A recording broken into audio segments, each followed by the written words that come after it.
ATC all India trade union centre ಈ ಒಂದು ಕೇಂದ್ರ ಕಾರ್ಮಿಕ ಸಂಘಟನೆಗೆ ಸಂಯೋಜನೆಗೊಂಡಿರುವಂತಹ ಕರ್ನಾಟಕ ರಾಜ್ಯ ಆಶಾ ಕಾರ್ಯಕರ್ತರ ಸಂಘದ ವತಿಯಿಂದ ಇವತ್ತು ನಾವು ಇಡೀ ರಾಜ್ಯದಲ್ಲಿ ಎಲ್ಲಾ ಜಿಲ್ಲಾ ಹೆಡ್ ಕ್ವಾರ್ಟರ್ಗಳಲ್ಲಿ ನಾವು ಪ್ರತಿಭಟನೆ ಮಾಡ್ತಾ ಇದ್ದೀವಿ. ಬೆಂಗಳೂರಿನ ಫ್ರೀಡಂ ಪಾರ್ಕ್ ನಲ್ಲಿ ಕೂಡ ಇವತ್ತು ಸುಮಾರು 7 ಜಿಲ್ಲೆಯಿಂದ ಕೂಡ ಅಲ್ಲಿ ಆಶಾ ಕಾರ್ಯಕರ್ತರು ಇವತ್ತು ಫ್ರೀಡಂ ಪಾರ್ಕ್ ನಲ್ಲಿ ಸೇರಿದ್ದಾರೆ. ಇವತ್ತು ಎಲ್ಲಾ ಒಂದು ರಾಜ್ಯದ ಆಶಾ ಕಾರ್ಯಕರ್ತರ ಬೇಡಿಕೆ ಒಂದೇ ಬೇಡಿಕೆ ಇದೆ. ಹೋದ ವರ್ಷ ಏನು ಪ್ರತಿಭಟನೆಯಲ್ಲಿ ಭಾಗವಹಿಸಿ ಮುಖ್ಯಮಂತ್ರಿಗಳನ್ನು ಆಶ್ವಾಸನೆ ಕೊಟ್ಟಿದ್ರು, ಆಶಾ ಕಾರ್ಯಕರ್ತರಿಗೆ ಕನಿಷ್ಠ 10,000 ರೂಪಾಯಿ ಮಿನಿಮಮ್ ಬರಂಗ ನಾವು ಯೋಜನೆ ರೂಪಿಸ್ತೀವಿ, ಅದನ್ನ ಕಾರ್ಯಗತಗೊಳಿಸುತ್ತೆ ಹೇಳಿದ್ರು. ಆ ಒಂದು ಯೋಜನೆ ಇಲ್ಲಿವರೆಗೂ 1 ವರ್ಷ ಆದ್ರೂ ಕೂಡ ಇನ್ನು ಕಾರ್ಯಗತಗೊಳಿಸಿಲ್ಲ. ಅದನ್ನ ಇಮಿಡಿಯೇಟ್ ಆಗಿಬಿಟ್ಟು ಮುಖ್ಯಮಂತ್ರಿಗಳನ್ನು ಮಾತು ಕೊಟ್ಟಿದ್ರು ಹೋದ ವರ್ಷ ಪ್ರತಿಭಟನೆಯಲ್ಲಿ, ಅದನ್ನ ಜಾರಿಗೆ ತರಬೇಕಂತ ನಾವಿತ್ತು ಒತ್ತಾಯಪಡಿಸ್ತಾ ಇದ್ದೀವಿ. ಅದ್ರ ಜೊತೆಯಲ್ಲಿ ಸುಮಾರು 7,000 ಆಶಾ ಕಾರ್ಯಕರ್ತರನ್ನ ತೆಗಿಬೇಕನ್ನೋ ಒಂದು ಹುನ್ನಾರ ನಡೀತಾ ಇದೆ. ಆ ಹುನ್ನಾರವನ್ನ ಕೈ ಬಿಡ್ಬೇಕಂತ ಹೇಳ್ಬಿಟ್ಟು ನಾವಿವತ್ತು ಸರ್ಕಾರಕ್ಕೆ ಆಗ್ರಹ ಪಡಿಸ್ತಾ ಇದ್ದೀವಿ. ಮಾರ್ಚ್ ನಲ್ಲಿ ಏನು ಬಜೆಟ್ ಅಧಿವೇಶನ ನಡೀತಾ ಇದೆ, ಆ ಬಜೆಟ್ ಅಧಿವೇಶನದಲ್ಲಿ ಹಣಕಾಸು ಸಚಿವರು ಕೂಡ ಆಗಿರುವಂತ ಮಾನ್ಯ ಮುಖ್ಯಮಂತ್ರಿಗಳು ಆಶಾ ಕಾರ್ಯಕರ್ತರ 10,000 ಕನಿಷ್ಠ ವೇತನವನ್ನ ಘೋಷಣೆ ಮಾಡಬೇಕಂತ ನಾವಿವತ್ತು ಒಕ್ಕೂರಿನಿಂದ ಇಡೀ ಕರ್ನಾಟಕ ರಾಜ್ಯದಲ್ಲಿ 42,000 ಆಶಾ ಕಾರ್ಯಕರ್ತರು ನಾವು ಒತ್ತಡ ಹೇರ್ತಾ ಇದ್ದೀವಿ. ಅವ್ರು ಕೇವಲ ತಮ್ಮ ಕನಿಷ್ಠ ವೇತನವನ್ನ ಜಾರಿಗೆ ತರಬೇಕಂತ ಬೇಡಿಕೆಯಿಂದ ಇವತ್ತು ಈ ಒಂದು ಹೋರಾಟವನ್ನು ಮಾಡ್ತಾ ಇದ್ದಾರೆ. ಈ ಹಂತದಲ್ಲಿ ಪ್ರತಿಭಟನೆ ಮಾಡ್ತಾ ಇದ್ದಾರೆ. ಇಲ್ಲಿ ಆಶಾ ಕಾರ್ಯಕರ್ತರ ಒಂದೇ ಒಂದು ಬೇಡಿಕೆ ಏನಪ್ಪಾ ಅಂತಂದ್ರೆ ಅವ್ರಿಗೆ ಕನಿಷ್ಠ ವೇತನ 10,000 ರೂಪಾಯಿ ಮುಖ್ಯಮಂತ್ರಿ ಮಾತು ಕೊಟ್ಟಿದ್ರು, ಅದನ್ನ ಈಡೇರಿಸಬೇಕು.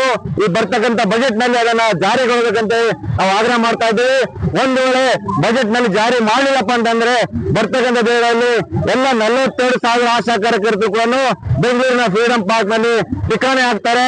ಆ ಒಂದು ಆದೇಶ ತಗೊಳ್ಳೋವರೆಗೂ ಅಲ್ಲಿಂದ ವಾಪಸ್ ಆಗಂತ ಹೇಳ್ಬಿಟ್ಟು ಎಚ್ಚರಿಕೆಯನ್ನು ಕೊಡ್ತಾ ಇದ್ದೀವಿ.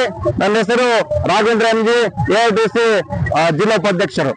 7,000 ಆಶಾ ಕಾರ್ಯಕರ್ತರಿಗೆ ತರಕಗೊಳಿಸಿ ಇರುವಂತ ಜನಸಂಖ್ಯೆಯ ಮೇಲೆ ಆಶಾ ಕಾರ್ಯಕರ್ತರು 1,000ರಿಂದ 2,000ವರೆಗೆ ಒಂದು ಆಶಾ ಕಾರ್ಯಕರ್ತರು ಕೆಲಸ ಮಾಡ್ಬೇಕಂತ ಹೇಳಿ ಈಗ 7,000 ಆಶಾ ಕಾರ್ಯಕರ್ತರು ತರಕಗೊಳಿಸಲು ಕುಂತಿದ್ದಾರೆ. ಆದ್ರೆ ಈ ಒಂದು ಕಡೆ ಸರ್ಕಾರದ ಆಶಾ ಕಾರ್ಯಕರ್ತರು ಕೆಲಸ ಮಾಡುವಂತ ಹೆಚ್ಚು ಜವಾಬ್ದಾರಿ ಆಗುತ್ತೆ, ಒಂದು ಕಡೆ ನಾನು ಆಶಾ ಕೆಲಸ ಕಳ್ಕೊತಾಳೆ. ಅದು ಕೂಡ ಈ ಸರ್ಕಾರ ಏನು ಉದ್ದೇಶ ಮಾಡಿದೆ ಅಂದ್ರೆ ಈಗಾಗಲೇ ಒಂದು PSC ಮಟ್ಟದಲ್ಲಿ ಕೂಡ ಒಂದು ಪೇಷಂಟ್ ಬರ್ಬೇಕಂತಂದ್ರೆ ಒಂದು ಮೆಡಿಸಿನ್ ಕೂಡ ಇರಂಗಿಲ್ಲ. ಆಲ್ರೆಡಿ 300 PSC ಆಸ್ಪತ್ರೆಗಳನ್ನ ಬಂದ್ ಮಾಡಿಕತ್ತಾರೆ. 7,000 ಆಶಾ ಕಾರ್ಯಕರ್ತರನ್ನ ತೆಗಿಲಿಕತ್ತಾರೆ. ಆದ್ರೆ ಈಗ ನಾವು ಬೇಡಿಕೆ ಏನಿಟ್ಟಿದ್ರೆ 7,000 ಆಶಾ ಕಾರ್ಯಕರ್ತರನ್ನ ತೆಗೆಯಲು ಈ ಕೂಡಲೇ ಕೈ ಬಿಡಬೇಕು. ಇಲ್ಲ ಅಂದ್ರೆ ನಾವು ಮುಂದೆ ಮತ್ತೆ ಇದು ಹೋರಾಟ ಪ್ರಾರಂಭವಾಗಿದೆ. ಮುಂದಿನ ಬಂದಿಯಲ್ಲಿ ನಾವು ಉಗ್ರವಾಗಿ ಹೋರಾಟ ಮಾಡ್ತೀವಿ. ಇವತ್ತು ಏನೇ ಬರ್ಲಿ ಲಾಠಿ ಚಾರ್ಜ್ ಅಲ್ಲಿ ಜೈಲ್ ಬರುವಂತ ಚಳವಳಿಯಲ್ಲಿ ಕೂಡ ನಾವು ಹೋರಾಟವನ್ನು ಮುಂದುವರೆಸ್ತೀವಿ ಅಂತ ಈ ಸರ್ಕಾರ ಎಚ್ಚರಿಸ್ತಾ ಇದ್ದೀವಿ. ಈ ಹೋರಾಟ ಏನು ಸರ್ಕಾರ ಮಾತು ಕೊಟ್ಟಿದೆ ಆ ಮಾತಿನ ಪರವಾಗಿ ನಡೆಸ್ಕೊಡ್ಬೇಕು. 10,000 ರೂಪಾಯಿ ಘೋಷಣೆ ಈ ಕೂಡಲೇ ಮಾಡಬೇಕು. ಬರುವಂತ ಬಜೆಟ್ ನಲ್ಲಿ ಕೂಡ ಹೆಚ್ಚುವರಿ ಮಾಡ್ಬೇಕಂತ ಸರ್ಕಾರಕ್ಕೆ ಆಗ್ರಹಿಸ್ತಾ ಇದ್ದೀವಿ. AITC ನಮ್ಮ ಆಶಾ ಜಿಲ್ಲಾ ಅಧ್ಯಕ್ಷರು ನನ್ನ ಹೆಸರು ಶಿವಲಿಂಗಮ್ಮ. ಆಶಾ ಕಾರ್ಯಕರ್ತರನ್ನು ಬೃಹತ್ ಪ್ರತಿಭಟನೆ ಮಾಡಿದ್ವಿ.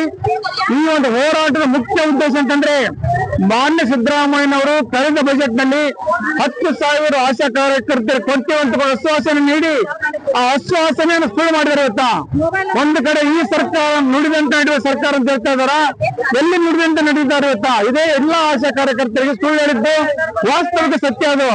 ಅದೇ ರೀತಿಯಲ್ಲಿ ಈಗ 7,000 ಜನ ಆಶಾ ಕಾರ್ಯಕರ್ತೆಯರನ್ನ ಜನಸಂಖ್ಯೆ ಆಧಾರ ಮೇಲೆ ತೆಗೆದಾಕ್ತು ಅಂತ ಹೇಳ್ತಾ ಇದಾರ. ಇದನ್ನೆಲ್ಲ ವಿರೋಧಿಸಿ ಪ್ರತಿಭಟನೆ ಮಾಡ್ತಾ ಇದೀವಿ. ಬೆಂಗಳೂರಿನಲ್ಲಿ ಕೂಡ ದೊಡ್ಡ ಹೋರಾಟ ನಡೀತಾ ಇದೆ. 30 ಜಿಲ್ಲೆಗಳಲ್ಲಿ ಹೋರಾಟ ಮಾಡ್ತಾ ಇದೀವಿ. ಸರ್ಕಾರ ಆದಷ್ಟು ಬೇಗನೆ ನಮ್ಮ ಬೇಡಿಕೆಗಳನ್ನು ಈಡೇರಿಸ್ತಾ ಇದ್ರೆ ನಾವು ಕೆಲಸಗಳನ್ನು ಬಂದ್ ಮಾಡಿ ಅನಿರ್ದಿಷ್ಟ ಹೋರಾಟ ಮಾಡ್ತೀವಿ ಅಂತ ಸರ್ಕಾರಕ್ಕೆ ಎಚ್ಚರಿಕೆ ನೀಡ್ತಾ ಇದೀವಿ. BG ದೇಸಾಯಿ, ಆಶಾ ಸಂಘಟನೆ ಜಿಲ್ಲಾ ಗೌರವಾಧ್ಯಕ್ಷರು.